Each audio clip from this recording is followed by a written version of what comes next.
Hello everyone, welcome to Online Help Guide. Today in this video, I'm going to show you how to add cover photo in Facebook. So without any further ado, let's get started. First of all, open Facebook app.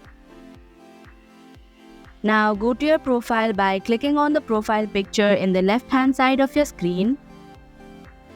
Click on the edit profile option and click on the add option of cover photo.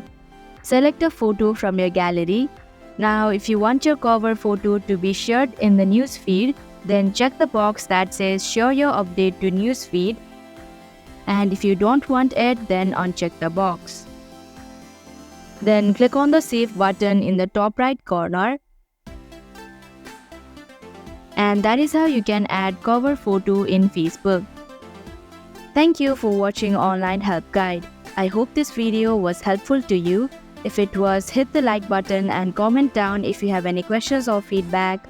Also, if you are new to our channel, subscribe and hit the bell icon so that you don't miss our upcoming videos.